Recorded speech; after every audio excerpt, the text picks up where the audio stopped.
There have been a lot of DC animated movies released in 2018, some good, some not so good. But with the end of the year coming soon, I decided to do a video on what DC animated movies were going to be released in the year 2019. So let's start with the one that we're all looking forward to the most, The Reign of the Supermen. Said to be released early on in 2019, this film is the sequel and second part to the Death of Superman film. Now obviously in the first film, Superman died, and since then Superboy, Steel, Cyborg Superman and the Eradicator have emerged on the scene, and all of them are currently trying to fill the shoes of Superman. Whilst Lois Lane tries to work out who they all are, and if the love of her life has actually come back as one of these characters. What if one of them really is Clark, reborn? And for those of you who are unfamiliar with these characters, Superboy is a clone of Superman, with his real name being Connor Kent and his Kryptonian name being Kon-El. And though he is a clone, he normally doesn't have the full Superman powers, as he is also half human, with Lex Luthor as his human father. Superboy is Superman if he'd been raised by the Kardashians. Steel is a man inspired by Superman to become a hero, and so he built himself an Iron Man style suit with Superman's logo. And his real name is Henry Irons, and he worked at Star Labs because he's a super genius. Dr. Irons is one of Star Labs' premier engineers. Cyborg Superman is Hank Henshaw, an astronaut who is mentioned in the first film, and gained the ability to control technology for a freak accident. Though unfortunately his body was changed into a kind of ghost-like creature, and he essentially possesses a Superman robot that's almost as powerful as Superman is himself. Cyborg Superman is really the power of Superman. And finally we have the Eradicator, who is basically a Kryptonian computer who makes itself a body based on Superman's body. Though of course I have to say that's what these characters are usually like in the DC comics, but of course the Reign of Superman film may change their backstory slightly. I've got to say I'm actually most excited about this film out of the ones being released, as I'm looking forward to seeing 4 different types of Superman all in one film, plus the inevitable fight between them all when the real Superman returns from the dead. Next we have the Justice League vs the Fatal 5 movie, set to be released in the spring. Now, the Fatal Five are a supervillain team in the future, so this film could see the Justice League going forwards in time and joining the future heroes team, the Legion of Superheroes, and then together they fight the Fatal Five then. Or the Fatal Five could travel back in time to the modern day in order to change the past, and again have to fight the Justice League, who of course are going to try and stop them. Though we'll have to wait and see exactly what happens, and we'll also have to wait and see which villains they will be as well, though the original Fatal Five members were Farrock, a small-time crook turned super genius thanks to the cybernetic implants installed after a robbery job literally blows up in his face. The Emerald Empress, who wields the immensely powerful Emerald Eye of Ekron. Validus, who is the child of 2 of the founding members of the Legion of Superheroes, one being Lightning Lad and the other being Saturn Girl, and Darkseid kidnaps this child and sends it backwards in time, and then he transforms it into a monstrous being who has a very simple mind that can easily be controlled by the Emerald Empress.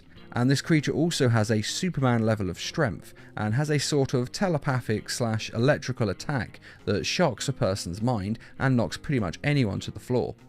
There's also Mano, who has an antimatter touch and is considered to be one of the greatest murderers in the entire galaxy. And the Persuader, who wields an atomic axe capable of cutting through anything, even Superman's invulnerable flesh.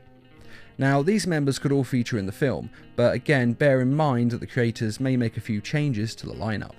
Next we have Batman Hush, which is set to be released in the summer of 2019. Now, the Hush story is of course one of the most famous Batman comic stories, and he's also one of Batman's biggest villains, and one of the villains who hates Batman the most.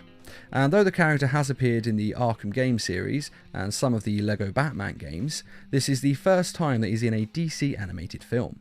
Now, whether this film is set to be a New 52 movie or a DC original movie isn't quite clear, but since both Kevin Conroy and Mark Hamill have talked about being in the film as both Batman and the Joker respectively, it seems likely to be a DC original movie and separate to the New 52 movies. And next we have Wonder Woman Bloodlines, which has yet to have any details released at this time, except that it will be released in 2019 and most likely will be the last of the DC animated films released. Now, it's actually taken a long time for Wonder Woman to get her own animated film. In fact, she hasn't had any solo animated films since 2009's Wonder Woman, which is her origin film, and it's actually pretty good, and I never really understood why it didn't get a sequel. Apparently it had slow sales to begin with, but it has to date made over $8 million, which actually makes it one of the more successful animated DC films. So it does seem a little weird that they've waited this long, but I suppose it's taken Gal Gadot's success in the live action films for Warner Bros. To feel confident in doing another one. But better late than never, I suppose. Now, not a lot of information has been made available about this film, as there isn't actually a Wonder Woman's comic book story entitled Bloodlines. But going by the title, it's likely about Wonder Woman's family and her heritage, so hopefully we'll get a good look at the Greek gods and at Paradise Island. And finally, we have the Lego Movie 2, and though this isn't a typical DC animated movie, it does feature Batman and other DC characters, so I thought I'd mention it. And this film is set for an initial release on the 8th of February 2019. And I'm not really going to go into many details about this because who doesn't know about the Lego movies at this point? And that is all of the DC movies announced for 2019, though there will of course be one or two Lego DC animated movies as well, but sadly these have yet to be announced at the making of this video. I do have to say that other than the Superman Reign of the Supermen film, the only other one of these that fills me with a great sense of anticipation is the Batman Hush film, because the Batman Hush is a classic Batman comic, and it could actually be quite a good film.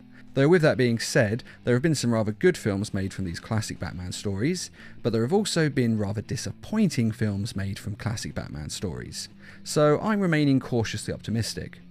But the best news about 2019 so far is that Warner Bros. Are releasing 4 films straight to DVD of DC animation, instead of the usual 3 that they release each year.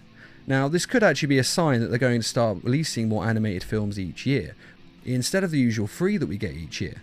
And although there have actually been more than 3 films released in previous years, most of these are by other companies than Warner Bros. And it's only Warner Bros. That have kept up the DC original films and the New 52 films. So if they're actually increasing the amount of these they make each year, that could mean that more DC animated films are going to be made from here on. And hopefully these other films will explore other characters. Because if you look back historically for all the DC animated films we've had, they're all about Batman, Superman, or the Justice League. There are very few about anybody else. But what do you think of these films? Are you excited for any of them? And what other DC stories do you think should be turned into animated films? Be sure to let us know in the comments, and should I say a quick thank you to those who made this video possible by donating to the Needlemouse Productions page on Patreon. And as always, thanks for watching, and feel free to subscribe, share, like, and comment.